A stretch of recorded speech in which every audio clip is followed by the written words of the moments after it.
నేను మీ విషయమై ఉద్దేశించిన సంకల్పములు నాకు తెలియను.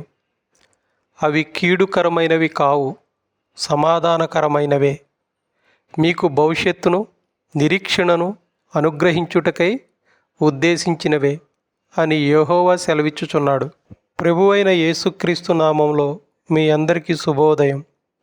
ఈరోజు దేవుని వాగ్దానం ఇర్మియా 29:11 నుండి. ప్రియ దేవుని బిడ్డలారా, ప్రియమైన సహోదరి సహోదరులారా, మన జీవితాల కొరకు దేవుడు ఉంచిన అద్భుతమైన ప్రణాళికను గూర్చి కలిసి ధ్యానిద్దాం. ఇశ్రాయేలీయులు బబులోనులో చెరలో ఉన్నారు. వారికి జీవితం పైన ఆశ లేకపోయింది. భవిష్యత్తు మార్గం కనిపించడం లేదు. అలాంటి సమయంలో దేవుడు ఇర్మియా ప్రవక్త ద్వారా ఈ గొప్ప వాగ్దానాన్ని ఇచ్చాడు. నేను మిమ్మల్ని మర్చిపోలేదు, మీ కొరకు నాకు మంచి ప్రణాళిక ఉంది.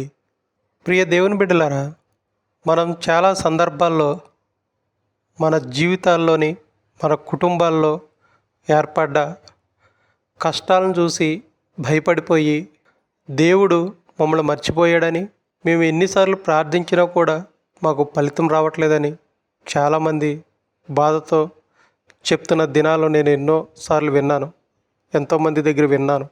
కానీ ఒక విషయం గుర్తుపెట్టుకోవాలి దేవుడి బిడ్డ, నేను నిన్ను మర్చిపోలేదు అని దేవుడు ఈరోజు మీకు ఈ వాగ్దానం ద్వారా గుర్తు చేస్తున్నాడు. ఇర్మియా 29:11 దేవుడు మన పట్ల 4 వాగ్దానాలు ఇస్తున్నాడు. నేను నిన్ను మర్చిపోలేదు, నీ గురించి, నీ జీవితం గురించి నాకు ప్రణాళిక ఉంది.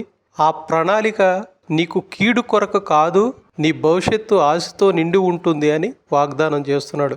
ఈరోజు పరిస్థితులు ఎలా ఉన్నా సరే, ఉద్యోగం లేకపోయి ఆర్థిక సమస్యలతో ఇబ్బందులు పడుతున్నావా?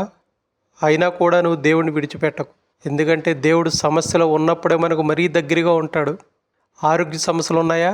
అయినా సరే స్వస్థపరచు యెహోవా ఆయనే. ఆయన పొందిన గాయముల చేత మనకి ఆరోగ్యం కలిగి ఉంది. అప్పులున్నాయా? అప్పుల భారం భరించలేకున్నావా? మార్గం తెలియలేక ఉన్నదా? అయినా కూడా దేవుని విడిచిపెట్టకు. కుటుంబ సమస్యలు ఎన్ని ఉన్నా, కుటుంబంలో భార్యాభర్తల మధ్య కలహం, శాంతి సమాధానం, ఐక్యత లేకపోయినా సరే దేవుడిని విడువకు. ఆయన నీ సమస్య కోసం ప్రార్థించడం మానకు. దేవుడు ఇంకా నీ జీవితాన్ని రాస్తూనే ఉన్నాడని మర్చిపోకు. ఎందుకంటే నీకున్న ప్రతి సమస్య కూడా నిన్ను ఒక ఉన్నతమైన స్థానానికి, చీకటి వెనుక వెలుగుంటుంది. కానీ మనతో పాటు మన దేవుడు, వెలుగైన దేవుడు మనకు తోడుగా ఉన్నాడు. నిన్ను ఆ బాట నుండి నడిపిస్తున్నాడంటే నిన్ను మరింత ఉన్నతమైన స్థితికి తీసుకువెళ్ళటానికే. చాలామంది తమ సమస్యలను చూసి బెదిరిపోతారు. కానీ నీతో పాటు, నీతో నడిచే నీ దేవుడు ఉన్నాడని, నీ దేవుడిని చూస్తూ నడవాలని మనం జ్ఞాపకం చేసుకోవాలి. మన దేవుడి కంటే మన సమస్య పెద్దది కాదు. ప్రతి సమస్యను, ప్రతి విషయాన్ని, మనం ఎదుర్కొంటున్న ప్రతి శోధనను లేదా పరీక్షను దేవుడికి అప్పచెప్పినప్పుడు దేవుడు మనకి మార్గాలను తెరుస్తాడు, నడిపిస్తాడు. నీ భవిష్యత్తు దేవుని చేతిలో సురక్షితంగా ఉంటుందని మర్చిపోకు ప్రియ దేవుని బిడ్డ. దేవుడు అంటాడు, నేను మీ విషయమై ఉద్దేశించిన సంకల్పములు నాకు తెలియను, అవి సమాధానకరమైనవే, మీకు భవిష్యత్తును, నిరీక్షను అనుగ్రహించుటకై ఉద్దేశించినవే అని. దేవుడు మన భవిష్యత్తు కోసం మంచి ప్రణాళికను కలిగి ఉన్నాడని ఈ వాగ్దానం చెప్తుంది. రోమియోలకు రాసిన 8:28 ఆ ప్రణాళికలో నేటి కష్టాలు కూడా వ్యర్థం కావని బోధిస్తుంది. దేవుణ్ణి ప్రేమించి విశ్వసించే వారికి ప్రతి బాధను కూడా ఆయన మేలుగా మార్చగలడు. అలాగే దేవుడు ప్రారంభించిన పనిని మధ్యలో విడిచిపెట్టడు. ఇర్మియా 29:11 ఆశతో నిండిన భవిష్యత్తును వాగ్దానం చేస్తే, ఫిలిప్పీలకు రాసిన 1:6 ఆ మంచి పనిని ప్రారంభించిన దేవుడే దానిని సంపూర్ణం చేస్తాడని మనకి ధైర్యాన్ని ఇస్తుంది. కాబట్టి ఆయన సమయాన్ని విశ్వసించండి. కొన్నిసార్లు దేవుని ప్రణాళిక మనకు అర్థం కాదు. ఇర్మియా 29:11 దేవునికి మన భవిష్యత్తు పూర్తిగా తెలుసని చెప్తుంది. సామెతలు 3:5-6 చెప్తుంది, మన బుద్ధిపై కాకుండా దేవునిపై పూర్తిగా నమ్మకం ఉంచమని బోధిస్తుంది. మనం ఆయనను విశ్వసించినప్పుడు ఆయన మన మార్గాలను సరిచేస్తాడు. దేవుని ప్రణాళిక కేవలం మన భవిష్యత్తుకే కాదు, మన ప్రతి అడుగుకు సంబంధించింది. ఇర్మియా 29:11 మన భవిష్యత్తుపై ఆశనిస్తే, కీర్తనలు 37:23-24 దేవుడు నీతిమంతుని ప్రతి అడుగును స్థిరపరుస్తాడని, పడిపోయినా ఆయన చెయ్యి పట్టి లేపుతాడని ధైర్యం ఇస్తుంది.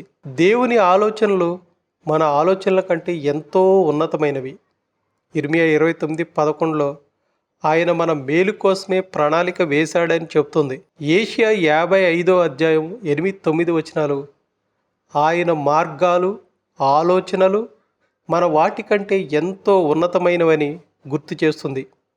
మనకు అర్థం కాకపోయినా ఆది నుండి అంతం వరకు తెలిసిన దేవుని జ్ఞానాన్ని మనం విశ్వసించవచ్చు.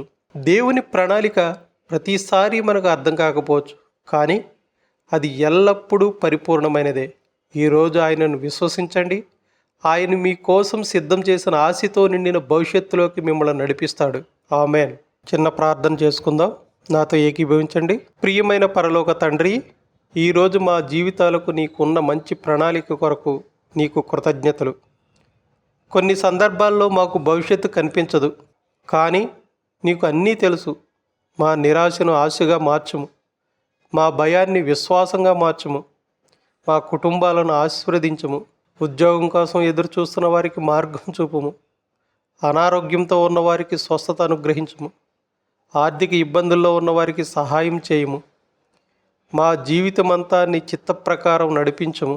యేసుక్రీస్తు నామములో ప్రార్థించుచున్నాము తండ్రి. Amen, amen, amen.